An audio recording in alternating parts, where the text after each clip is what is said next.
Hello everyone and welcome to Sensory Explorers. Today we are going to do a very special obstacle course. It is called the Oral Motor Obstacle Course. The word oral means mouth, by using your mouth. And the word motor means movement, so making objects move. So in this obstacle course, we are going to use our mouth to make different objects move. For this obstacle course, you will need 2 balls.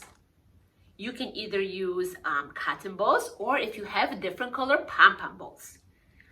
You will also need a straw so you can blow it. And if you don't have a straw, then you can use a piece of paper and you can just roll it up. Just like that, and you can blow into the paper and pretend that it is your straw. So let's go do our obstacle course. Come on. The best way to make the obstacle course is to use masking tape or painter's tape. Either one is fine. Whatever you do, make sure you have a grown-up's permission before you start putting some tape on the floor. As you can see down here, I made a straight path with the tape on the floor. I made it nice and wide to start out with to give you some practice. You can also put it on a table, and you can see here I made a zigzag maze to go through. If you don't have masking tape, you can use anything to make a path that you have around the house. You could line up some books and make a little road with the books, or you could line up maybe some clothes on each side so you have a path for your ball. All you have to do is set your ball down at the beginning of your path and blow through the straw to make the ball move along the path. You're going to learn really quickly that it does make a difference how hard that you blow. It also makes a difference how heavy your ball is. So it will depend on if you're using a cotton ball or a crumpled up piece of paper. Once you get used to the wider path, you can move to a smaller, narrower path. This is definitely going to be a little bit more challenging. Try to see how quickly you can get your ball from one end of the path to the other without crossing over the lines.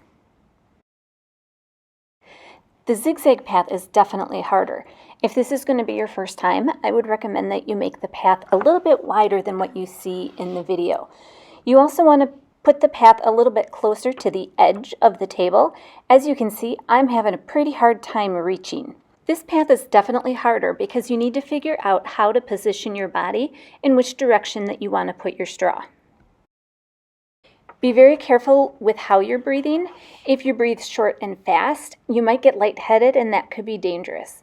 Take nice deep breaths and breathe out slowly so that you have more control over where the ball goes. The book Girl vs. Squirrel is written by Haley Barrett and illustrated by Renee Andriani. In this book, Pearl wants to set out a bunch of food for birds and watch the birds. But she quickly finds out that it's not just birds that like to eat the food. The squirrels want it too. So she is determined to keep the squirrels from eating her food. She ends up setting up a ton of obstacles in her backyard to try to beat the squirrels. Do you think she's going to win? Come check out this book and find out. Do you like to do obstacle courses in your backyard or in the park? Then I have a cool book for you. In this book called Murphy Jumps a Hurdle by Harriet Ziefert, a little dog named Murphy trains to do an obstacle course.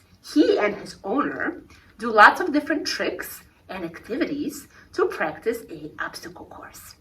And they decide to enter one. So read this book to find out if they win or not.